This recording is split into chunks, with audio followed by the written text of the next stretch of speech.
Essa pode ser a última vez que você fala de política na internet. Já são mais de 190 páginas censuradas às vésperas da eleição. Talvez a eleição mais importante da nossa história. E quando é o poder que está em jogo, o custo pode ser a sua liberdade. A quem interessa que o brasileiro tenha a memória curta? De 89 para cá foram 7 eleições presidenciais. Chegou a hora de lembrar quais eram as promessas, as mentiras e as campanhas que nos trouxeram até aqui.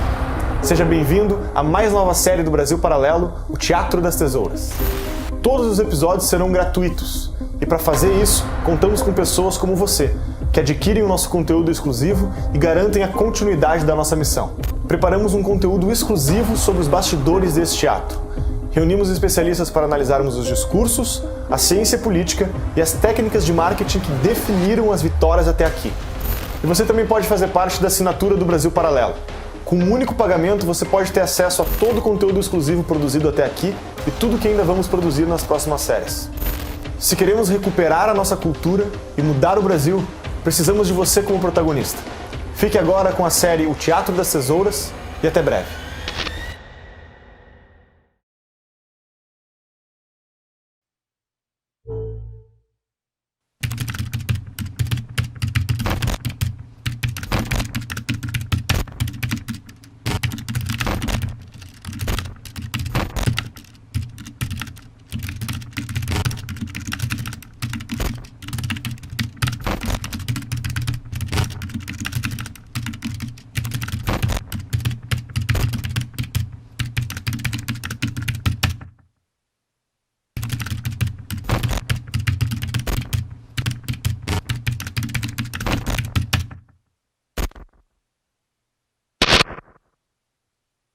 E o resultado foi o seguinte: uma inflação de 22% em junho. Dia finalmente mais calmo no mercado financeiro. A expectativa de inflação pela primeira vez essa semana não... 0,5% de inflação. O feijão aumentou 2.000%. A elevação dos preços está sendo causada pela... Chega a 76,4%. Olha o cruzamento para Romário! Em que ano você foi expulso? 74, na época do Geisel. E foi pra onde? Nova York, encontrei com John Lennon. Carnaval 89, aqui do camarote do Faustão. Hoje não, meu amor, que eu tô com muita dor de cabeça. Isso é culpa dessa inflação descontrolada que não deixa o trabalhador dormir sossegado. Naquele ano, o problema do Brasil era a hiperinflação. Ela desvalorizava a moeda e diminuía o poder de compra do brasileiro. Há 2 meses, o pacote de 1 quilo de feijão preto estava custando 156 cruzados. Hoje, esse mesmo pacote de feijão está custando 312 cruzados. Os salários eram semanais e as pessoas corriam para o mercado assim que fossem pagas, pois se comprassem pela manhã, poderiam levar mais mercadorias do que se comprassem à noite. Era um caos econômico e a população achava que escolher um presidente novo ia resolver o problema. Ergue o braço! Final! Criação de uma nova moeda, o cruzado. Congelamento total de preços, tarifas e serviços.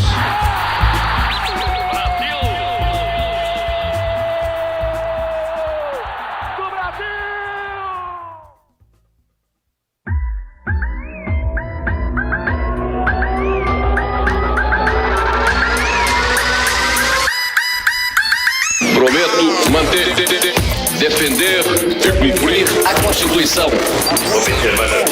Promover o bem geral. E sustentar a integridade e a independência do Brasil.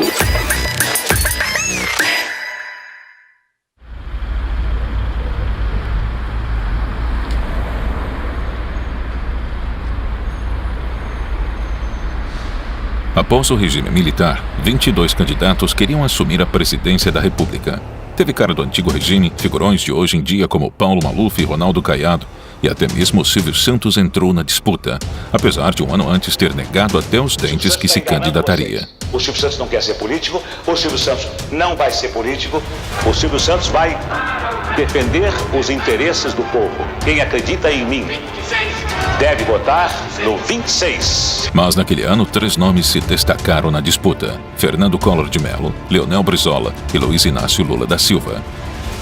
Brizola ganhou notoriedade quando lutou contra a instauração do governo militar em 64. Ele foi exilado e voltou ao Brasil em 79. Foram 5.489 dias de exílio, o mais longo exílio de um político brasileiro na história do país.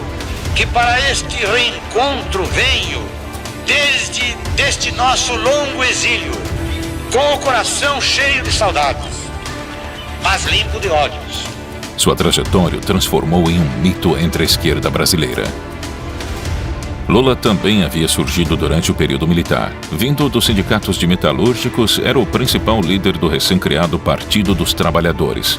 A legenda reunia integrantes da esquerda armada, sindicalistas, artistas, intelectuais da USP e até figuras religiosas. Que a forma mais eficaz de distribuir renda é aumentando o poder aquisitivo da classe trabalhadora. Porém, a defesa que Lula fazia dos trabalhadores era contraditória. O próprio Lula não havia trabalhado por muito tempo.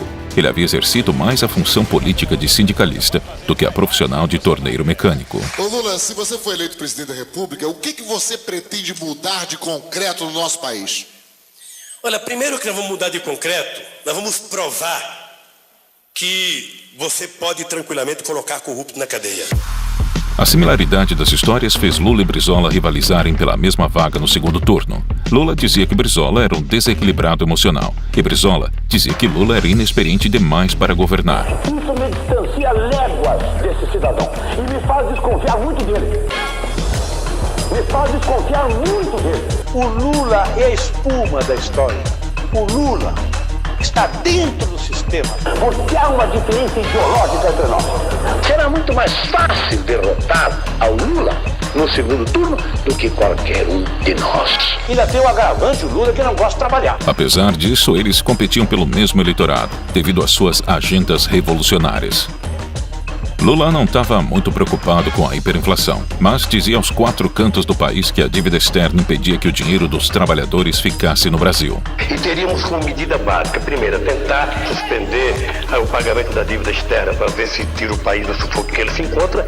E eu acho que fazendo isso nós iríamos terminar a inflação nesse país a curto espaço de tempo. Quem ganha com a inflação é quem tem muito capital.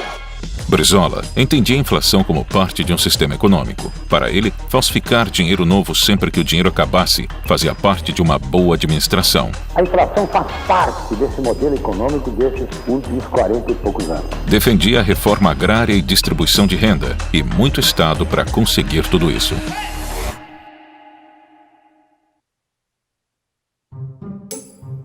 Com o início do meu governo, este país vai começar a mudar. As instituições voltarão a ser sérias e respeitadas. Vamos restabelecer a credibilidade e a confiança nos partidos e nos homens públicos. O Brasil vai voltar a crescer e o brasileiro vai ter de novo orgulho do seu país. Collor cultivava uma persona midiática. Jovem e com um discurso assertivo, se apresentava sempre com confiança. Era performático como um ator. Este é o símbolo da nossa fé. A mesma fé que me faz acreditar que poderemos juntos construir um futuro melhor para todos os brasileiros. Prometia acabar com os privilégios dos funcionários públicos e dos políticos, e assim ficou conhecido como caçador de marajás. Além do discurso econômico inovador, Collor criticava a falta de competência de José Sarney, o então presidente que não havia resolvido a inflação. O senhor sempre foi um político de segunda classe. O senhor nunca teve uma atitude de coragem. De quebra, ainda tinha uma promessa ambiental: preservar o Pantanal e a floresta amazônica. Collor arrancou na frente na campanha política. Sua família possuía um império midiático em Alagoas e apareceu muito mais e muito antes que os outros candidatos na mídia. Nem precisou participar dos primeiros debates. Sua vaga no segundo turno era certa. Se a eleição fosse hoje, os resultados seriam esses. Luiz Inácio Lula da Silva, do PT, seria o terceiro, com 11%. Leonel Brizola, do PDT, ficaria em segundo, com 16%. E Fernando Collor de Mello, do PRN, seria o primeiro, com 31% pelos números do Ibope.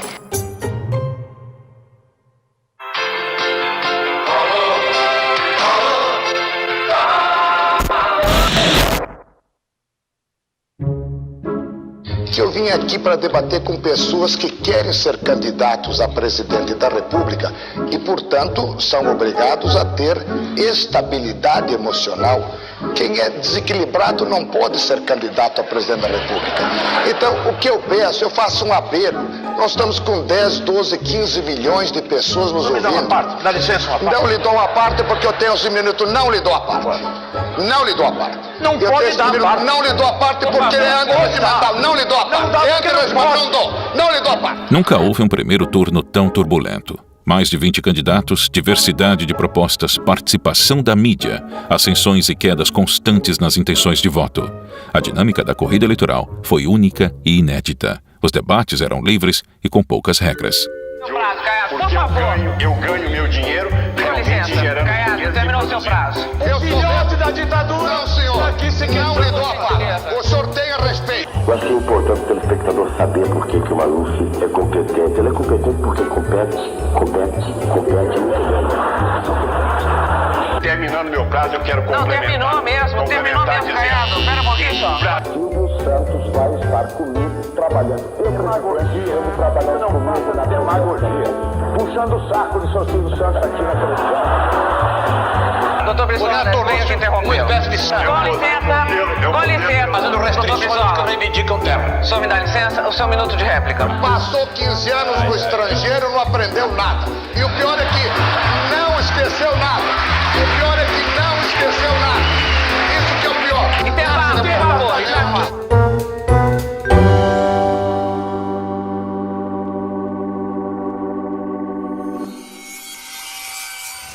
Vergonha deprimente para o nosso país a candidatura desse Silvio Santos. Eu vou me assessorar com bons ministros, eu vou me assessorar com bons assessores e eu tenho muitas condições de fazer um bom governo. Ele é um homem sem palavra. Há questão de um mês, jantando comigo, disse: de nenhuma forma eu serei candidato. Aceito ser candidato à presidência da República. Vou lutar pelo país, vou lutar pelo povo. Silvio Santos se candidatou faltando um mês para o primeiro turno. E não é que o aspirante a político conquistou a população brasileira? O Ibope fez uma outra pergunta para medir a intenção de voto do eleitor diante do novo quadro eleitoral com a entrada do apresentador Silvio Santos. Silvio Santos surge em segundo lugar com 18%. E Collor permanece na liderança. Trata-se de um cínico, jamais poderia andar utilizando os canais em benefício próprio. Eu acho que o salário mínimo no Brasil é uma coisa ridícula. Quem trabalha 8 horas por dia, no final do mês tem que receber um salário mínimo que seja o suficiente para sustentar a esposa e 2 filhos. Enfim, eu estou sabendo que nada disso vai sair na televisão do senhor Silvio Santos. Dele que veja essa gravação, pode saber que o meu conceito que faço da conduta dele é exatamente o que estou dizendo aqui. Mas Silvio Santos não durou muito tempo na disputa. Alegando que o apresentador não cumpriu o regulamento eleitoral, Brizola fez uma manobra para caçar a candidatura do homem do baú. O candidato do PDT, Leonel Brizola, anuncia no Rio que vai pedir a impugnação da candidatura do empresário Silvio Santos. No pedido, o PDT argumenta que o empresário é dono de uma rede de televisão. Ele está exercendo a direção daquele império, daquele complexo, e a lei é clara. Ele não se desincompatibilizou. Silvio ficou irritado quando lhe perguntaram se era verdade que o ministro Oscar Dias Correia iria pressionar os juízes do Tribunal Superior Eleitoral para não impugnarem a candidatura dele. Nós somos brasileiros tentando fazer com que esse país progrida e ainda no meio de nós, brasileiros de nível universitário como vocês são, há piadas como essa a respeito da justiça. Aqui no bairro do Morumbi, na frente da casa do empresário Silvio Santos, aumentou a tensão nos últimos 10 minutos quando se ficou sabendo que o quarto juiz do Tribunal Superior Eleitoral também votou, como os 3 anteriores, pela impugnação da candidatura. Menos um candidato na roda foi um alívio para seus adversários.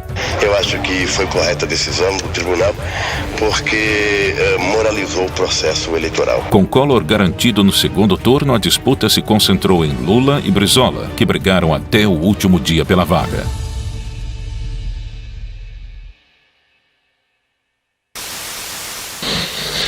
O TSE terminou hoje à tarde a apuração dos votos do primeiro turno. No resultado final, a vantagem do candidato do PT, Lula, sobre o candidato do PDT, Leonel Brizola, é de 454.445 votos. Vamos aos números finais. Em primeiro lugar, Fernando Collor, 20.611.011 votos. Em segundo, Lula, com 11.622.673 votos. Em terceiro, Brizola, 11.168.228 votos. O contexto não era favorável para Lula enfrentar Collor. No campo internacional, a esperança era de uma ruptura com os regimes socialistas revolucionários. O Muro de Berlim, erguido pela União Soviética durante a Guerra Fria, foi derrubado 4 dias antes do primeiro turno. A imagem de Lula vestido de vermelho comandando o Brasil não agradava o mercado. A partir daí, é convencer a classe empresarial de que eles precisam deixar de ganhar as fortunas que estão ganhando hoje. É preciso que muitos empresários deixem de engordar a sua conta bancária, deixem de engordar o seu patrimônio pessoal, para que uma parte disso seja revertida em salário. O circo ia se agravar. Era hora de fazer aliança com inimigos, pedir ajuda para a mídia, influenciar o povo e arrecadar dinheiro. Para ter alguma chance, Lula precisava do apoio de Brizola.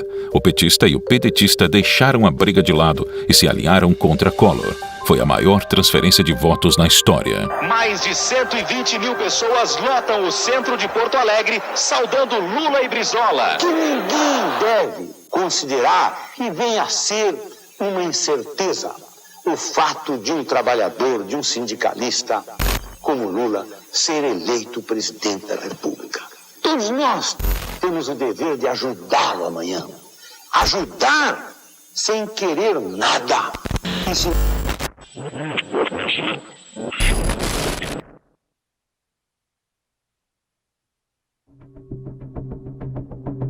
Ronaldo Caiado, que também foi candidato presidencial no primeiro turno, denunciou a campanha de Lula. Naquela época, partidos políticos eram proibidos de receber dinheiro de empresas privadas. A alegação de Caiado era que o petista havia recebido $200 mil por meio de Caixa 2 para aprovar um projeto da empresa Lubeca em São Paulo. Vamos continuar conversando hoje sobre o caso Lubeca, pois os últimos acontecimentos mostraram que ele próprio era um dos principais envolvidos na bandalheira. Do outro lado, PC Farias, tesoureiro de Collor, arrecadou $160 milhões burlando a mesma lei. O esquema funcionava como um clube de afiliados onde diversos empresários participaram. O caso ficou conhecido como Esquema PC. A batalha eleitoral foi nutrida por milhares de dólares obtidos ilegalmente. Da garganta de Lula ecoava que era hora do povo tomar o poder. Collor dizia que era hora de uma limpeza na política nacional. Os ataques pessoais começaram. Ontem, neste programa, uma mulher teve a coragem de fazer uma grave denúncia. Dona Miriam Cordeiro, ex-mulher de Lula, é uma trabalhadora honrada que mora no ABC Paulista. Ela conhece Lula como ninguém. Ela mostrou o verdadeiro caráter do Lula. Ela denunciou que Lula chegou a oferecer dinheiro para que abortasse a filha dele. Como é que eu posso apoiar um homem que me ofereceu dinheiro quando ele soube que eu estava grávida de um filho dele? Ele me ofereceu dinheiro para mim e abortar. Assessora de Collor denuncia. Collor pagou 200 mil cruzados novos para Miriam acusar Lula na TV. Veja a notícia da Folha de São Paulo. Maria Helena Amaral, assessora de Collor, acusou a coordenação da campanha do PRN de haver pago 200 mil cruzados novos pelo depoimento de Miriam Cordeiro no programa de Collor, terça-feira à noite. Maria Helena pediu demissão da campanha de... O último e decisivo debate entre os candidatos Collor e Lula. O duelo de quase 3 horas foi acompanhado até a madrugada por milhões de telespectadores em todo o país. Veja agora no Jornal Nacional. De um lado está a candidatura do Centro Democrático, por mim representada. Do outro lado está uma candidatura que esposa teses estranhas ao nosso meio, teses marxistas. É que o meu adversário viesse disposto a contribuir para elevar o nível de consciência política. Mas me parece que ele está disposto a virar o Pinóquio nessas eleições. Aquele cognome de Pinóquio que o deputado tenta colocar no programa do partido, eu acho que cabe muito bem a ele. Ele que é um grande Pinóquio. Até porque eu não sabia que o Pinóquio pelo menos lia. Eu não sei se ele sabe ler. Esse debate está muito engraçado. O pessoal em casa, quem está assistindo, deve estar perplexo, porque o jornalista faz uma pergunta e o candidato responde outra coisa. Prometo manter, defender e cumprir a Constituição, observar as leis, promover o bem geral e sustentar a união, a integridade e a independência do Brasil. No dia 17 de dezembro, o povo brasileiro foi às urnas e decidiu. Collor foi o primeiro presidente eleito por voto direto desde Jânio Quadros. O presidente Collor entrando ao Congresso para fazer o juramento à Constituição, acompanhado do vice Itamar Franco. A nova democracia nascia morta. A esperança do Brasil era que o novo presidente resolvesse a inflação. Mas entre o comunista revolucionário e o oligarca irresponsável, o resultado não poderia ser nenhuma maravilha. Collor colocou a ex-filiada do Partido Comunista Brasileiro, Zélia Cardoso de Mello, no Ministério da Fazenda e, um dia após ser empossado, surpreendeu todas as famílias do país.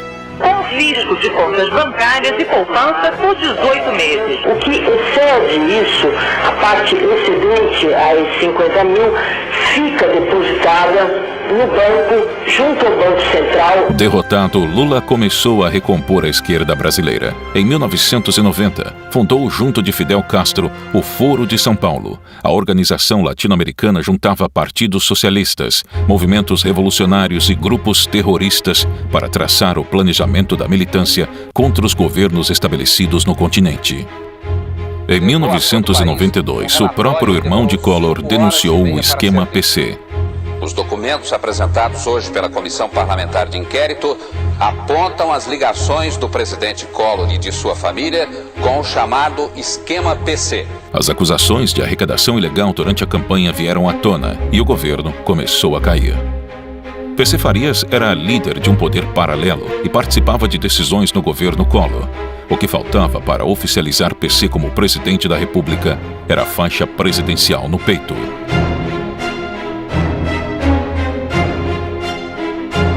A oposição aproveitou a brecha e partiu para a derrubada de Collor. O movimento pró-impeachment está crescendo muito e nós achamos que nós vamos ter uma maioria de 2/3 aqui no Congresso Nacional. No dia 1º de outubro de 1992, o Senado iniciou o processo de impeachment. Mas, durante o julgamento, Collor assinou a sua renúncia para não perder seus direitos políticos. A partir deste momento, Fernando Collor é presidente afastado e assume o vice-presidente da República, Itamar Franco.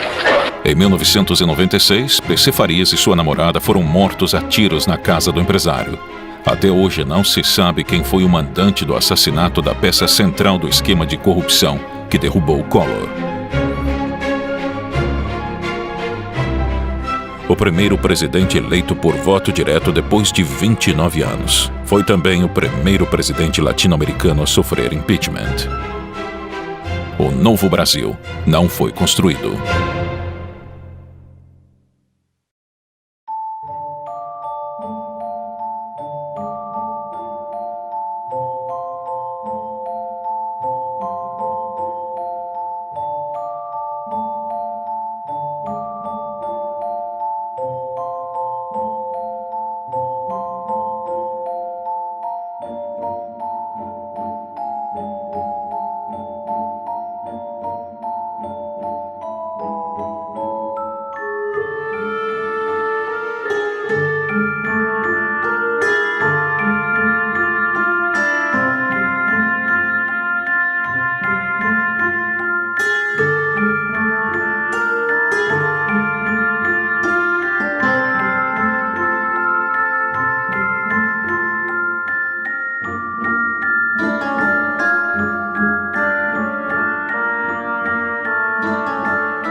Com o início do meu governo, este país vai começar a mudar.